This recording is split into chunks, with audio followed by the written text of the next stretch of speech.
bonjour à tous. Donc, je suis Cécile Delagarde, je suis en troisième semestre d'anesthésie-réanimation. J'ai fait ce travail encadré par le docteur Volato. Et je suis actuellement en stage en réanimation à l'hôpital Percy. Je vais vous présenter ce stage qui s'appelle la Belle au Beau dormant, mais qui sera plutôt sur l'utilisation du rénimazolam en réanimation. Bon, comme pour chaque stage, on va commencer par un cas clinique. C'est une femme d'une soixantaine d'années qui se fait renverser par une voiture, a fait un trauma crânien grave avec des pétéchies pariéto-temporales, prise en charge initialement donc avec pose de clic, intubée, sédatée par midazolam sulfentanyl. Au bout de 48 heures, elle fait initialement une insuffisance rénale aiguë Cadigo 2 qui évolue favorablement rapidement. Au bout de 48 heures, devant un contrôle de la pression intracrânienne et un contrôle scannographique qui ne montre pas de majoration des lésions, on décide d'essayer de la réveiller, donc on arrête les sédations. La patiente ne se réveille pas, ou peu. Au bout de 7 jours, elle retire au mansup, elle ne réagit pas autrement. On fait un test au flumazenil qui est seulement partiellement concluant. Elle se réveille en tout cas pas suffisamment, elle bouge un peu plus. Donc on continue, on fait les examens classiques pour un réveil long. Donc on fait un EEG qui est non concluant, qui dit ralenti mais pas de commercialité. On refait un scanner, une IRM, qui montre un cerveau où il n'y avait pas de majoration des lésions, pas d'ischémie, pas d'œdème. Donc là, on était à la visite et avec mes co-internes, on commence à discuter entre nous. On se dit, bon, est-ce que la patiente elle a un autre problème ou est-ce que c'est les sédations? On commence à se dire, bon, ça pourrait être finalement, est-ce que nos sédations, on sait qu'elles ont des effets indésirables, notamment parfois elles font des réveils longs. On commence à se poser la question, ça serait quoi la drogue de sédation idéale qui nous permettrait d'enlever ce genre d'inconvénients? On se dit, il faudrait que ça soit une drogue d'action rapide, que ce soit pour l'induction, puis ensuite pour la récupération. Donc une drogue qui s'accumule peu. Pour qu'elle s'accumule peu, il faut qu'elle soit non impactée par notamment les insuffisances rénales ou les insuffisances hépatiques qui sont fréquemment présentes chez nos patients de réanimation. Il faut que ce soit des drogues qui n'aggravent pas nos patients, donc qui permettent d'avoir une certaine stabilité hémodynamique. Ce soit une drogue qui, quand on l'arrête, ne fasse pas de syndrome de sevrage ni de délirium, qui peuvent mettre en danger notre malade, qui ait peu d'effets indésirables, notamment des effets indésirables graves. Dans l'idéal, qu'elle soit réversible, qu'il n'y ait pas de tachyphylaxie, qu'on ne soit pas obligé de monter extrêmement les posologies ou de changer de molécule au bout de peu de temps, et pour notre système de santé, qu'elle ne coûte pas très cher. Bon, on le sait tous, cette drogue, elle n'existe pas, on est obligé de faire avec ce qu'on a. Pour le moment, on a quoi? Pour le moment, donc, vous savez tous, on utilise souvent le midazolam. Le midazolam, c'est une drogue qui est très connue en réanimation, très souvent utilisée. Ses avantages, c'est quoi? Ça va être que ça fait une sédation profonde assez facile à mettre en place. Ça permet de garder une certaine stabilité hémodynamique. Elle est réversible par l'utilisation du flumazenil, et c'est ses avantages principaux. Ses inconvénients, par contre, c'est que c'est une drogue qui a des métabolites actifs et qui va s'accumuler dans les graisses, parce qu'elle est liposoluble. Et donc, du coup, on va avoir un risque de réveil long, qu'on a tous déjà vu dans nos services. Et en plus, ce réveil long, cette accumulation, elle est majorée en cas d'insuffisance rénale. L'autre chose, c'est quand on arrête le midazolam, les patients sont souvent agités et ont souvent des déliriums, ils se mettent parfois en danger, notamment avec des auto-extubations, ce genre de choses. Elle est également légèrement dépresseur respiratoire, même si ce n'est pas la pire. Voilà. Dans les dernières, certaines recommandations, notamment les recommandations du PADIS, les dernières, nous disent qu'il serait préférable d'utiliser une sédation par des sédatifs non benzodiazépiniques. Notamment pas par le midazolam. Après, toutes les recommandations ne sont pas en accord avec ça, mais voilà, c'est l'une des dernières en 2018 ou 2019, je crois, qui nous dit ça. On a quoi d'autre? On a le propofol. Le propofol, ses avantages, c'est pareil, ça fait un bon niveau de sédation, c'est assez bien étudié. Ça s'accumule beaucoup moins. Ça a un bon effet on-off, du coup on-set, off-set. Par contre, ça a plusieurs inconvénients, notamment une dépression respiratoire importante, ce qui peut être parfois avantageux, mais parfois délétère pour le patient. Ça induit une grosse vasoplégie et une instabilité hémodynamique. On a des effets indésirables graves, notamment le PRIS, si c'est utilisé longtemps et à des grosses posologies. C'est un médicament qui est contenu dans une émulsion lipidique pour laquelle on sait qu'on a un risque d'infection, parfois qui peut être majoré. Bon, après, des choses un peu moins importantes sur l'utilisation long cours, mais c'est la douleur à l'injection ou la présence de virus. On a une autre drogue qu'on peut utiliser, que vous connaissez également, donc dexmédetomidine, on dit le Dexdor, qui a un avantage selon certaines études qui aurait un sommeil plus physiologique et donc ce qui pourrait potentiellement diminuer le risque de délirium. Par contre, et du coup, les autres avantages, c'est que c'est peu dépresseur respiratoire et que ça peut, ça peut en effet avoir un effet qui est potentialisé avec notamment des opioïdes. Ce qui peut également être un inconvénient si on veut réveiller notre malade rapidement. Par contre, ça a des inconvénients, et les inconvénients notamment, c'est que ça fait beaucoup d'hypotension et surtout des bradycardies. Il y a notamment une étude récente, l'étude SPICE-3, qui nous a aussi montré qu'on avait un risque de majoration de décès, notamment chez les patients de plus de 65 ans. Bon, cette étude peut être étudiée plus en profondeur, mais en attendant, il y a eu une alerte de la NSM qui nous dit de faire attention avec l'utilisation de la dexméthonidine en réanimation dans ce contexte. Voilà. Bon, du coup, la fin de cette discussion, c'est que la drogue de sédation idéale, elle n'existe pas. Nous ayant entendu parler au staff entre nous, le chef se retourne et me dit « Bah bravo, tu n'as pas lu le dernier article que je t'ai envoyé. Il parlait d'une nouvelle drogue de sédation qui a l'air de se rapprocher de ce que vous évoquez. » Bon, spoiler, cette drogue, elle n'existe toujours pas, mais c'est vrai que celle que je vais vous présenter s'en rapproche un petit peu. Et donc c'est pour ça que je vous fais ce staff aujourd'hui. On va vous parler du rémimazolam. Le rémimazolam, c'est quoi? C'est une benzodiazépine, donc un agoniste GABA, qui a été développé par un labo pharmaceutique des Pays-Bas dans les fin des années 90. Ça a l'avantage d'être une benzodiazépine de courte durée d'action. Elle a l'AMM pourquoi actuellement? Alors chez nous et aux États-Unis, elle a une AMM seulement pour la sédation à visée diagnostique, les sédations procédurales. Par contre, dans d'autres pays, elle a depuis récemment, depuis 2021, une AMM pour l'anesthésie générale, notamment au Japon ou en Corée, qui l'utilisent beaucoup plus que nous. Voilà, en Belgique également, elle l'utilise pour la sédation terminale en réanimation, elle n'a pas l'AMM pour le reste. Voilà. Donc, on va commencer par des données de pharmacodynamie et de pharmacocinétique de cette molécule. Je me suis permis de la comparer donc, aux choses qu'on connaît mieux, donc, notamment pour parler du délai d'action. Donc, c'est pas une drogue extrêmement rapide en termes de délai d'action, c'est quasiment le même que le midazolam, donc de 1 à 3 minutes, là où le propofol fait bien mieux, de 30 à 50 secondes. Par contre, il a une durée d'action qui est très courte, donc c'est là où il est intéressant, donc entre 10 et 15 minutes, c'est un tout petit peu plus que le propofol, mais beaucoup plus court que les autres benzodiazépines, notamment celles qu'on utilise souvent, le midazolam. Alors actuellement, ces posologies d'induction, je vous en parle rapidement. Pour les sédations procédurales, ce qui est intéressant, c'est que ça a été prouvé que c'est indépendant du poids du patient. Vous savez, normalement, on calcule les doses en milligrammes kilo souvent. Et ben là, l'AMM en France, c'est en fait 7 mg si on n'utilise pas d'opioïdes pour les moins de 65 ans, 5 mg s'ils ont plus de 65 ans, et ensuite on diminue encore si on utilise des opioïdes. Mais par contre, c'est indépendant du poids. Après, il faut faire attention parce que ça a été peu étudié dans les poids extrêmes, notamment qu'il n'y a jamais eu de patient de plus de 120 kg, enfin en tout cas dans ce que j'ai trouvé. Ce qui arrive quand même souvent au bloc opératoire. Voilà. Ensuite, on va regarder, est-ce que c'est utilisable, du coup, comme on en parlait avant, en anesthésie full intraveineux.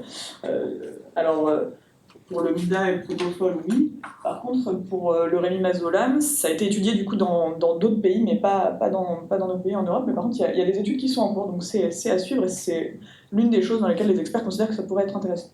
Et est-ce que c'est utilisable en évoque? Alors pourquoi je vous parle de ça? Donc, vous savez que le propofol, on l'utilise souvent en évoque au bloc. Pour le moment, le rémimazolam, on ne peut pas. Il y a des études qui sont en cours, et en fait, aux États-Unis, pour le moment, ils n'ont pas l'AMM pour l'évoque du propofol, et donc c'est une des pistes qui les intéresserait potentiellement de créer en fait finalement une nouvelle drogue d'action rapide et de onset rapide pour laquelle ils auraient de l'évoque, ils pourraient simplifier certaines de leurs procédures. Alors voilà, le côté très intéressant du rémimazolam, il est ici. C'est qu'en fait, ça a une demi-vie contextuelle qui est très courte. Donc vous voyez ici, là vous avez la demi-vie contextuelle en fonction du temps d'infusion. Donc vous voyez ici en petit pointillé, c'est celle du midazolam qui augmente très fortement assez rapidement, donc une drogue qui s'accumule. Le propofol qui s'accumule peu initialement, mais qui finit par s'accumuler et avoir une demi-vie contextuelle quand même qui augmente. Et le rémimazolam ici qui a été étudié sur plusieurs heures et qui semblerait ne pas s'accumuler, ou très très peu. On voit qu'au bout de 2 heures, c'est quasiment le même, ici on a créé quasiment le même, en fait c'est 5 à 10 minutes pour le propofol et 7 à 8 minutes pour le rémimazolam, mais par contre il y a un écart qui se crée par la suite. Alors pourquoi il y a une demi-vie contextuelle comme ça qui est très courte. Alors c'est lié en fait à cette fonction ester qui est rajoutée. En fait, vous voyez qu'ici, en fait, c'est une fonction de benzodiazépine finalement. Et là, on a celle du midazolam, et ici on a celle du rémidazolam qui est une petite fonction ester en plus. Cette fonction ester, elle est utile pourquoi? Parce qu'en fait, dans le sang, on a des carboxyestérases qui vont transformer cette fonction ester pour rendre en fait le midazolam en son métabolisme inactif, qui est 300 fois moins affin pour les récepteurs GABA. Et donc, en fait, on a un métabolite qui est inactif et qui va ensuite être éliminé par le rein. Donc, ce qui fait en fait que déjà cette molécule, elle ne dépend pas de la fonction rénale, ce qui est quand même pour son élimination, ou pour en tout cas son inactivation. Et c'est ça qui rend son effet onset très rapide. Les autres choses dont on parlait sur la drogue de sédation idéale, ça va être une drogue qui va permettre une stabilité hémodynamique. Donc là, il y a une étude qui a cherché à regarder du coup, justement l'effet de comparer en fait l'effet du rémidazolam et du midazolam. Donc rémidazolam sur plusieurs posologies qu'on voit ici, au midazolam, c'était lors d'anesthésie pour des gastroscopies. Et on voit ici que là, on étudie les battements par minute et on voit que la fréquence cardiaque en fait reste toujours entre 70 et 90 sans jamais avoir de bradycardie. Il y a d'autres études qui ont montré la même chose globalement, donc c'est une bonne stabilité de la fréquence cardiaque. On voit ici la même chose pour la pression artérielle, toujours la même comparaison, donc du midazolam et de plusieurs doses de rémidazolam, et on voit que la pression artérielle systolique reste aux alentours de 120 et la pression artérielle diastolique à 80, donc une panne largement supérieure à 65 et sans arrêt. Global, cette partie qui doit être au moment peut-être de la mise de gastroscope. On voit aussi que ça permet de garder une bonne stabilité respiratoire avec pas de bradypnée. Toujours la même comparaison, la même étude. Là, on voit que la fréquence respire reste toujours entre 15 et 20. Voilà. Ensuite, donc, l'autre chose intéressante, c'est est-ce que ça fait des délires ou des syndromes de sevrage après l'arrêt. Alors là, on a très peu de données. En fait, il y a quelques études japonaises qui ont essayé de comparer, notamment, là, ils ont comparé entre des chirurgies dans le cadre de la mise en place d'un TAGI. Ils utilisaient chez des patients âgés, ils avaient 26 inclus, soit ils mettaient du rémidazolam, soit ils mettaient du propofol. Et plus 50 patients par groupe, je vous dis les bêtises. Et en fait, ils ont eu une réelle diminution, du coup, mais c'était monocentrique, donc il y a beaucoup de biais. Ils avaient une diminution du délirium chez le sujet âgé dans les 3 premiers jours post-opératoires de 26%, donc ce qui est quand même assez important dans le groupe propofol, et seulement de 8% dans le groupe rémidazolam. Il y a eu d'autres études qui ont été faites, notamment en chirurgie orthopédique, qui comparaient au Dexdor, mais là aussi on avait une diminution qui était moins franche. Il y a une première, et c'était 2 études rétrospectives. Et là, il y a une première étude prospective dans le cadre de la chirurgie cardiaque chez le sujet âgé qui est en cours, dont on n'a pas encore les résultats. Voilà, c'est des choses qui sont en train d'être étudiées. Une autre chose, donc, c'est, on disait qu'une drogue intéressante, elle doit être réversible. C'est une benzodiazépine. Il y a une étude qui a cherché à voir si le flumazenil était tout aussi efficace. Ça l'est. Voilà. Donc, par une étude répétitive, voilà, c'est la même chose que ce qu'on utilise d'habitude. Ensuite, est-ce qu'il y a des effets indésirables? Alors, on se doute que comme c'est une drogue qui est assez peu utilisée encore pour le moment, on a peu d'informations sur les effets indésirables, notamment les effets indésirables graves, peu fréquents. La seule chose qu'on a pour le moment, c'est que dans plusieurs études, on a retrouvé notamment il y a plusieurs cas cliniques qui ont été publiés sur des cristallisations avec le ringère, notamment avec des solutions en fait acides, et ça a amené par exemple au décès d'un mouton lors d'une des premières études. Donc, faut faire attention, c'est quelque chose avec lequel, donc, pour le moment, il est recommandé de ne pas l'utiliser avec du ringère et pas des solutions acides. Voilà, on n'a pas d'autres infos sur les effets indésirables, encore une fois, parce que c'est très peu utilisé. Est-ce qu'il y a des précautions particulières à utiliser avec cette drogue? Alors, ce qui est intéressant, il faut savoir que les estérases plasmatiques, elles sont produites par le foie. Donc, on pourrait se dire qu'il peut y avoir une diminution en cas d'insuffisance hépatique. Alors, il y a eu des études qui ont été faites chez les patients insuffisants hépatiques qui ont montré que chez Child B et A, ça changeait quasiment rien. Après, chez les Child C, il n'y a eu que 3 patients qui ont été étudiés. Donc, mais il n'y avait pas de grande augmentation du temps d'éveil. Et donc l'AMM dit juste qu'il faut faire attention, rester vigilant, mais ça s'arrête là-dessus. Donc comme on l'a déjà dit, il n'y a pas de limitation chez les insuffisants rénaux. Et chez les enfants, pour le moment, on ne peut pas l'utiliser, ça n'a pas encore été étudié, mais il y a des études qui sont en cours également. Alors voilà, donc pour le moment, qu'est-ce qu'on peut en dire? Ça a été, sur en tout cas comment ça a été développé, donc en France, nous, ça a été développé pour l'anesthésie courte durée. Ça allait même donc pour la FOGD, pour la coloscopie, l'hystéroscopie, ce genre de choses. Par contre, il y a des études qui ont étudié quand même que le temps de réveil était quand même plus long pour ces sédations, pour des procédures courtes que par rapport au propofol, ce qui va potentiellement être un frein à l'enchaînement des procédures, notamment quand on pense aux gens en clinique qui ont besoin d'enchaîner très rapidement. Bah, finalement, c'est une drogue qui semble moins intéressante que le propofol. Alors, est-ce que ça peut être envisageable pour d'autres, envisageable de l'utiliser pour d'autres façons? C'est la question qu'on s'est posée du coup. Est-ce que ça pourrait potentiellement être une bonne drogue de sédation en réa? Alors déjà, ça commence mal parce que quand ils ont essayé de créer la molécule, quand ils ont créé la molécule, ils ont fait des études de phase 1 et 2 en réanimation, au moins sur des sédations longues sur 24 heures. Étude qui n'a pas été publiée en fait, par le laboratoire pharmaceutique. Pourquoi? Parce qu'il y avait des taux initialement trop élevés, mais du coup, je n'ai jamais pu la récupérer parce qu'elle n'est pas publiée, elle est juste citée. Donc je ne pourrais pas vous en dire plus, mais en tout cas, ça a existé. Alors, ça n'a pas découragé d'autres personnes, notamment des Chinois qui font beaucoup d'études sur la REF. Enfin, il y en a 3, hein, je ne vais pas vous mentir, mais c'est eux qui en font le plus. Du coup, ils ont fait plusieurs études de phase 1 pour rechercher en fait la dose qui permettrait d'avoir une sédation en unité de soins continus. Donc ils ont pris des patients en post-op de chirurgie cardiaque d'environ 50 ans. Ils avaient 26 malades et en fait ils ont essayé plusieurs doses et ils cherchaient d'obtenir un RAS-2, donc, enfin inférieur ou égal à RAS-2. Et ils l'ont obtenu donc pour plus de 10 patients par groupe pour des doses de 0,125 mg/h.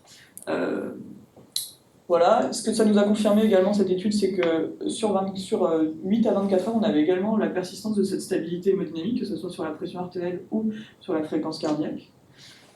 Autre étude donc, qui cherche à peu près la même chose, mais c'est juste pour augmenter le nombre de patients. Donc c'était également une étude en unité de soins continus en post-op de chirurgie monocentrique qui cherchait une posologie. Là, c'était des posologies un petit peu plus élevées, mais où il y avait une persistance de la stabilité hémodynamique, pas d'effet indésirable. Voilà. Là, il y a une autre équipe qui cherche à faire un essai du coup de phase 2, donc un essai contrôlé randomisé de non-infériorité, qui cherche à comparer le rémimazolam au propofol dans un seul centre. Donc cette étude est encore en cours, ils veulent inclure 42 patients par groupe et ils vont étudier par la suite, du coup savoir si ça fait une sédation satisfaisante, s'il y a des effets cliniques majeurs, donc des effets indésirables qu'on pourrait voir et qu'on n'avait pas vu auparavant, et ils vont étudier dans des critères secondaires, donc notamment le délirium, donc comme on en a parlé, ça peut être intéressant, la durée de sevrage de la ventilation, la difficulté à nurser les patients, la survie à 28 jours, les effets indésirables, la dose totale administrée et l'utilisation aussi, ils ont besoin d'utiliser d'autres médicaments pour sédater nos malades. Et ils vont également étudier le PIS. Cette étude n'est pas encore sortie, ils ont commencé à inclure, mais voilà, on a finalement très peu d'informations. Alors pour le moment, qu'est-ce qu'on peut dire de ce rémimazolam et de son utilisation en réa? Assez peu de choses finalement. On sait que ça s'accumule peu en anesthésie, mais en réanimation, on n'a pas eu de sédation suffisamment longue pour le savoir. On sait que ce qui est intéressant, c'est que c'est indépendant de l'insuffisance rénale ou de l'insuffisance hépatique. Ça permet une bonne stabilité hémodynamique, en tout cas en anesthésie. C'est une drogue qui est réversible. Bon, par contre, ça c'est pas forcément pour la réanimation, mais pour l'anesthésie, on sait que c'est inférieur, en tout cas sur la rapidité de réveil pour les sédations courtes. Donc pour le moment, le propofol reste supérieur, semble-t-il. Et par contre, pour la réa, on manque de données sur plein de choses, sur les effets indésirables, notamment les effets indésirables graves, on ne sait pas finalement comment ça marche pour la sédation longue durée, on ne sait pas si ça marche bien sur la sédation très profonde. On a peu d'informations sur les populations particulières et sur les patients défaillants. Et on n'a pas d'études comparatives pour le moment sur son utilisation par rapport aux produits qu'on utilise actuellement. Donc ok, c'est un peu un stade dans le vent, mais au moins ça m'a permis de vous présenter une nouvelle drogue de sédation dont on va probablement entendre parler plusieurs fois. Donc c'est un nouvel outil qui est prometteur quand même, qui a des beaux arguments, notamment pharmacocinétiques et pharmacodynamiques, mais qui nécessite encore énormément de travail et de nouvelles études avant d'être utilisé, que ce soit de manière fréquente en anesthésie et en réanimation. Voilà.